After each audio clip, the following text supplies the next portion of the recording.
Good evening, ladies and gentlemen. This is Tony Marvin.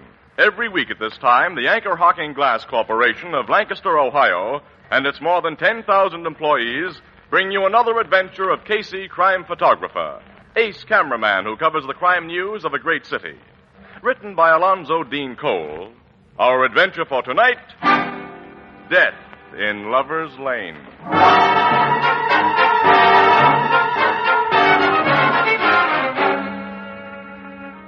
A moonlight night, a lonely road, a parked car in which, close together, sit a man and woman. Ah, romance. And then, from the dense woods that line the road, the sharp snapping of a twig. Bill. Something's moving behind those trees. A man. I see. He's coming this way. What's your car doing here? Is that any of your business, mister? I think so. I'm a police detective. Bill. Quiet, Nora. What do you want, officer? Stay where you are. He's pointing a gun at us. What's the big idea, fella? If you're a cop, let's see your badge. This gets my badge. Both of you stick up your hands. My hands are coming up, mister. With this! You got him in the arm, Bill. Knock the gun out of his hand. He's running. All right, you phony. Now stop or I'll kill you. I'm a real cop, and this is your last warning. Okay. He made the woods. He's getting away. I'm going after him. Now blow your whistle, Nora, and signal the boys to close in. This guy is the Lover's Lane killer.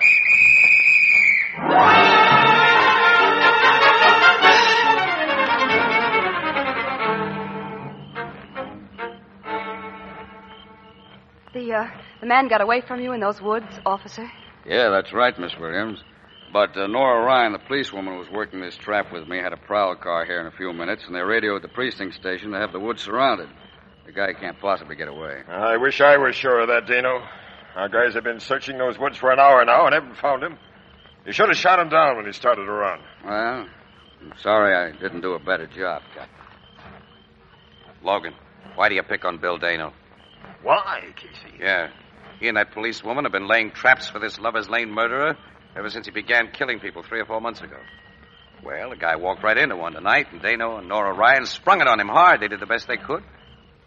Killer's bottled up in these woods, wounded and without a gun. You're sure to find him when daylight comes. If this killer gets away after we had him in our hands... Do you think it's really the Lover's Lane murderer who came after Dano and Mrs. Ryan tonight? Well, we can't be sure, Miss Williams. The only people who've seen the Lover's Lane murderer in action didn't live long enough to describe him. We found their bodies slumped in cars parked on lonely roads like this one. The dead bodies are 6 couples so far, with 32 slugs through their heads. Now, the guy who walked into one of our police traps tonight may have intended nothing more than a holdup. Well, the gun that Dano shot out of his hand was a .32. Well, there are a lot of .32 revolvers in illegal circulation, Miss Williams. Ballistics hasn't had time to compare the gun he dropped with the murder slugs. Of course not. This guy does prove to be the Lover's Lane murderer. I will have had a bum hunch. What do you mean? I've had an idea the killer was a woman. Hey, I've played around with the notion that a woman was behind these things myself. Yeah? A dame whose love life hadn't been so good and who resented other people finding romance under the moonlight in parked cars. Well, what about the little card with I'm Death printed on it, the one the killer always leaves? And those cards could have been left by either a man or a woman, Miss Williams. Our handwriting experts say they show no definite sex characteristics. I know, Logan, but, well, as I say, my hunch wasn't very strong. Captain. It's a gunshot. Hey, they must have found him. Now, it came from in there. Yeah, I'm going... Yeah, so am I. You stay here, Annie. Oh, no, I will not. Kid, look, where there's shooting going on, no woman should I be don't present. call one-shot shooting. I'm going with you. What's happened? Captain Logan, come here. I'm coming, Dano, but what? There's our man, Captain. The same guy who pulled the gun on Mrs. Ryan and me. Good job, Dano. You got him this time. Yes, and for keeps. Huh? Oh, I didn't shoot him, Captain. You didn't. No, I heard a shot and came here in the woods in this direction and found the guy lying here. Well, who did shoot him if you didn't? Our other cops are too far away. They're just getting here now. Well, I don't know. Hey, Logan, there's a clean hole in this dead guy's head, and it wasn't made by a police 38. It looks more like a .32. Captain, beside the body. I see. Casey. A printed card. I'm Death. The sign of the Lover's Lane murderer. Then he just killed this guy. And this guy wasn't the Lover's Lane murderer.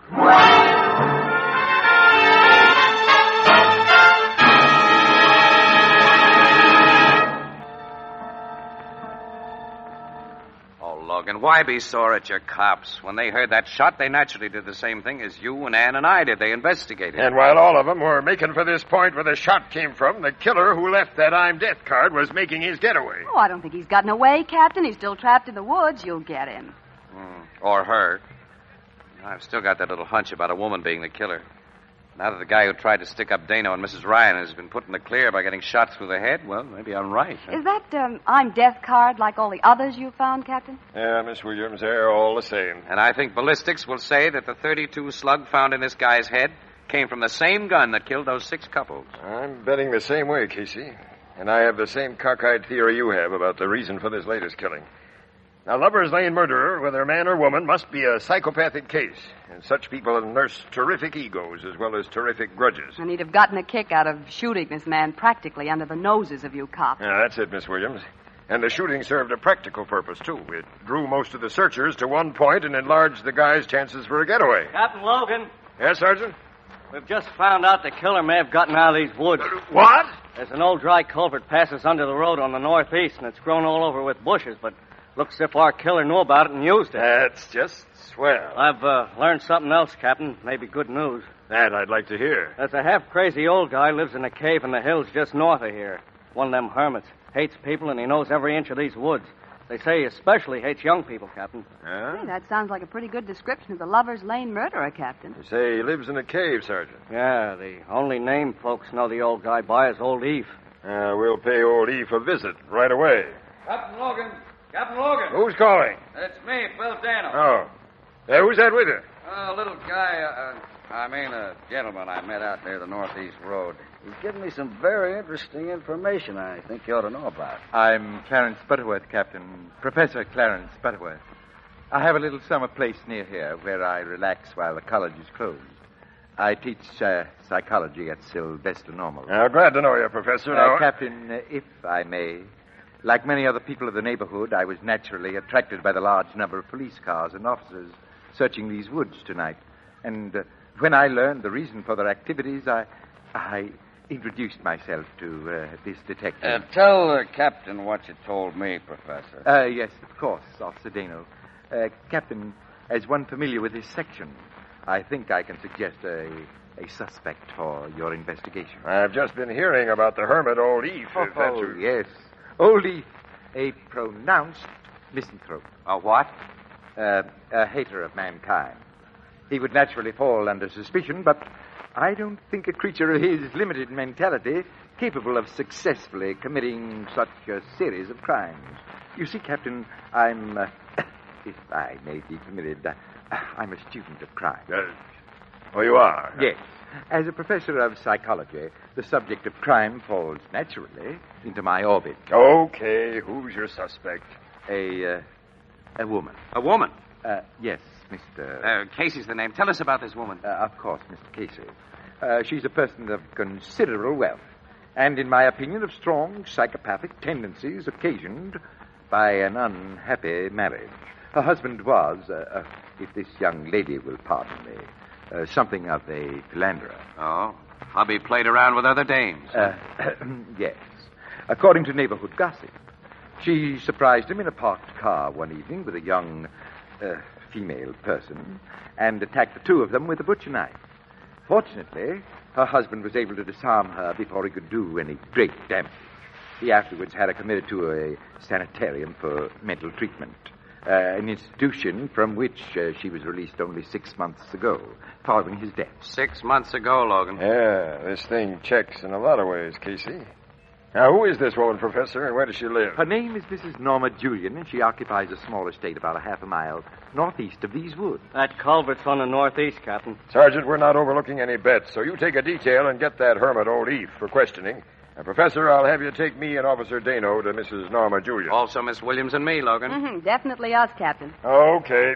Come on, Professor, let's go. Very well. Oh, this will be a most interesting indeed to an amateur criminologist like myself. Dear me, now I have an opportunity to see how real professionals work.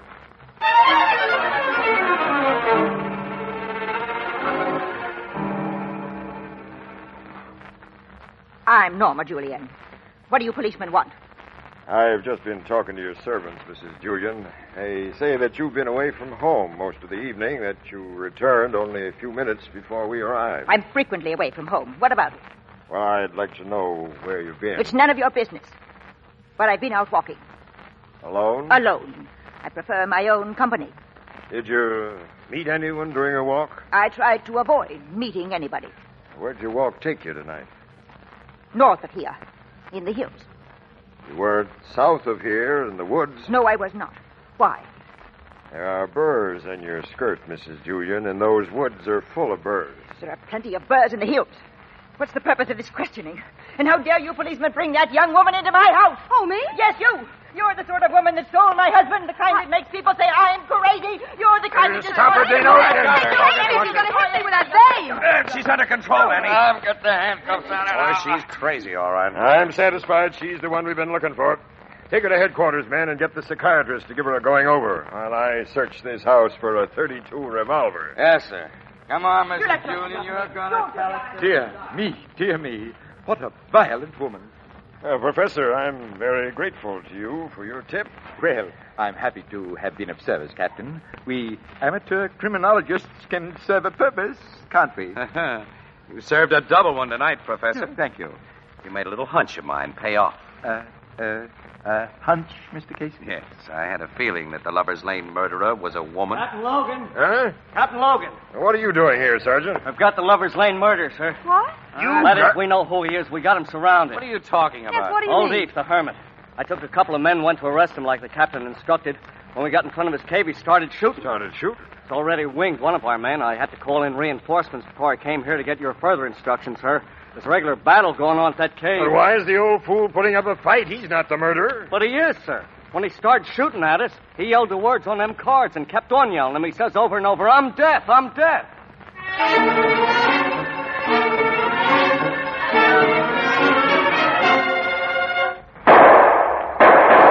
Somebody's going to get me. I'm deaf. I'm deaf, I tell you. Listen, Captain. I hear, Dano. Hey, that one came close. Annie, keep down behind these rocks. That old guy shoots straight. No, I'm keeping down, Casey. He isn't shooting so often now, Captain. Maybe he's running short ammunition. We got to get up there with a tear gas bomb and smoke him out. Don't look like there's any shelter between here and that cave. He'll kill anybody who tried to climb that exposed hill. We'll go around the hill. Get at him from the rear. But the cave has only one entrance. The opening's in front, and he's watching that. And how? Heads down, everyone. Captain, I'm sure the cave has 2 openings. You are, Professor? Reasonably so. During one of my rambles about the neighborhood last summer, I discovered an opening covered by trees that apparently led downward to the rear of Old Leaf's cave. Could you find it again? I believe I can. Sergeant, you and your men keep that maniac's attention. Start shooting and draw his return fire to exhaust his ammunition. Dano, you come with the professor and me. Yes, sir. I'm going to be a part of that expedition, Logan. And me. No, Miss Williams. If Casey wants to take chances, that's his business, but I'll have no women. You stay here, Annie, where it's safe. Oh, safe, huh? Well, safer. Now lead the way, Professor, and keep under shelter. Let's go. Very well. See you later, Annie. Oh, I hope so. Nobody gets Old Eve. You varmints, I'm deaf. I'm deaf, I tell you. How's that hunch of yours now, Casey, about a woman being the Lover's Lane murderer? That hunch, Logan, just ain't around anymore.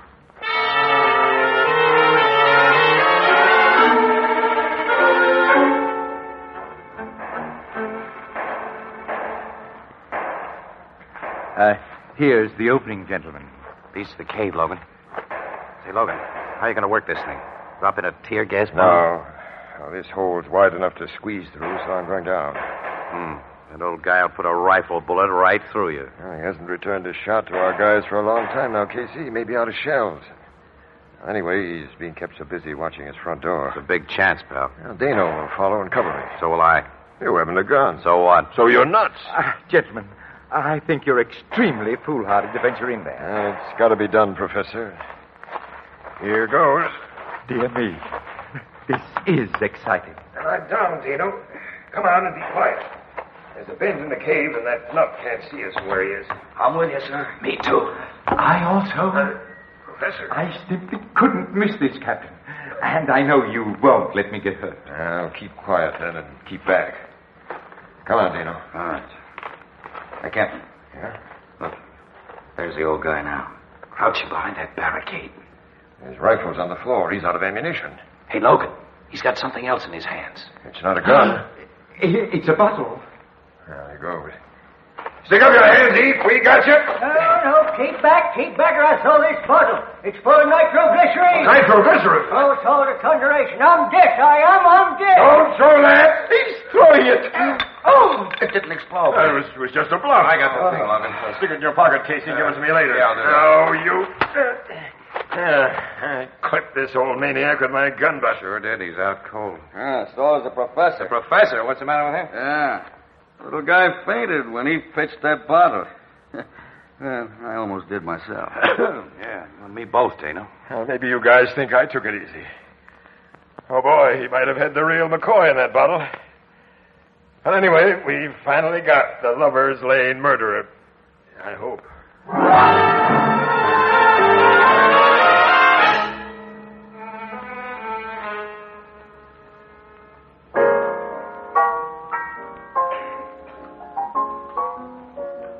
Here's another bottle of beer, Casey. You look as if you needed it. Yeah, I do, Ethelbert. This has been quite a night, Ethelbert. I should imagine, Miss Williams, from what you've told me.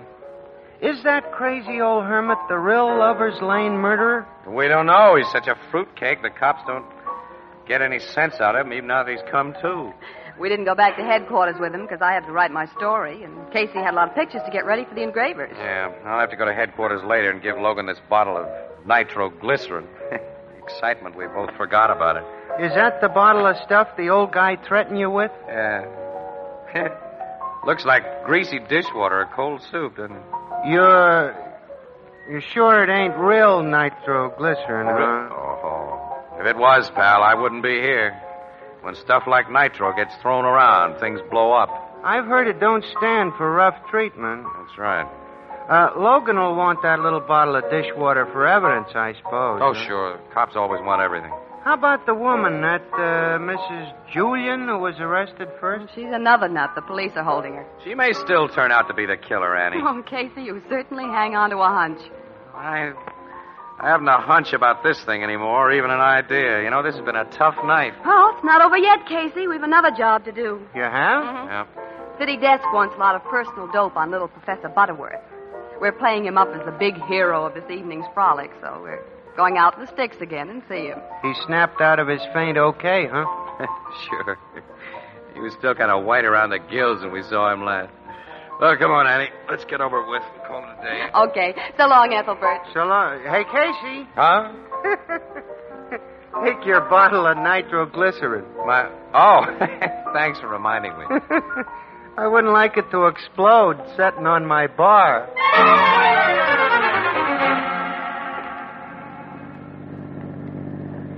Sure you know how to find the professor's house, Casey? Well, I have the address. Told me it's only a mile back of these woods. This is a beautiful road in the moonlight. Yeah. No wonder so many couples have picked it as a lover's lane. Don't see any neckers along here tonight. Well, after what's happened, they've naturally been frightened away. I wouldn't scare away that easy. Wouldn't you? No. Not if I had a real nice gal in the car with me. Oh, is that so? Yep. I'll prove it. Here's a good parking place. Why, Mr. Casey. Nice moon. Huh, kid? Uh-huh. Well, now what? Well, suppose you tell me what you think of Philadelphia's chances against Pittsburgh for cellar position. Suppose I tell you what I think of you as a romantic character. Oh, no, you'd flatter me, Annie. Mister, I'd blister you. Annie, what do you mean? I only... Oh. Hey, wait, shh. Quiet. What? Someone in those woods. Oh, yeah, I see. Good evening, young people. The professor. Yeah, he's got a gun in his hand. Are you enjoying the moonlight? The beautiful, romantic moonlight? We were. Casey. Miss Williams. Yes, you didn't recognize us as soon as we did you, Professor. No, I didn't. That's an interesting gun you're pointing at us. It's a 32, isn't it? Yes. A 32. Then, you're You're quite right, Miss Williams. I'm deaf. Don't move, Mr. Casey. Well, one up for you, Professor. Hey, tell me, why are you a killer? And the kind of killer you are? Oh, Mr. Casey, I know you're only trying to gain time, my boy, while you strive desperately to think of a way of escape. But I can spare a little time, and it'll be interesting to observe your desperation. That's why you kill? To observe? Exactly, Miss Williams. Oh. I'm a student of human emotions, and the only way to know them is to have them. A man cannot understand the mind of a murderer until he himself has killed, and he cannot know the feeling of power until he has killed often, until he has become as death itself. Oh, you're mad. Oh, no. Old Eve is mad, and Mrs. Julian's mad because they hate. I hate nothing. I love nothing. I merely observe. I weigh. I'm a true scientist. See? Yes, something I've just remembered. And tell me, what is that, my boy? That guys who don't hate anything or love anything can be very much afraid of things happening to themselves. I don't understand. Maybe this will remind you. It's the bottle of nitroglycerin I took from old Eve. No, put that down. I'll put it down at your feet if you fire that gun. No. Drop that gun. Yes, I will. He dropped the gun, Casey, and fainted.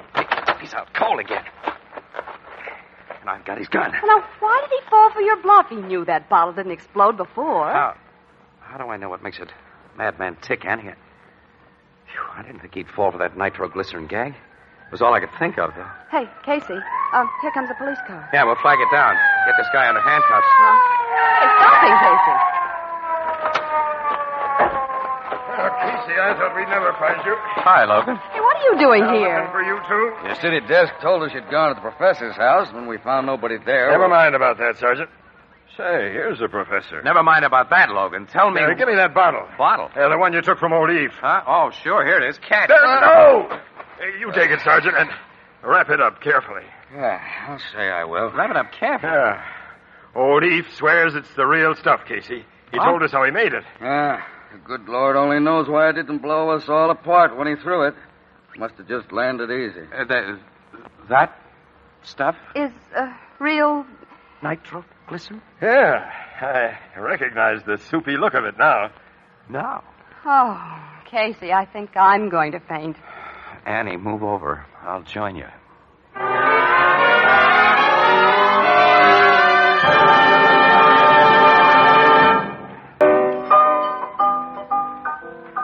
So they got the professor in a nice, solid cell, huh, Casey? Yeah, he's out of circulation, Ethelbert. Gee. And you got him with that phony bottle of explosive that was nothing but greasy soup. Yeah. We haven't told you about that bottle, pal. The professor, having a good knowledge of chemistry, among other things, had recognized it from the first as real nitroglycerin. Real What? Yeah. There was enough in that bottle to blow up a city block. And you had it sitting in front of me on this bar tonight. That's just what we did. Ethelbert! Wait a minute, pal. Hold on. Hold on. I'm trying to, Casey. Casey! Ethelbert! Hey, don't faint. Ethelbert. Anne, he's... Walter! Walter!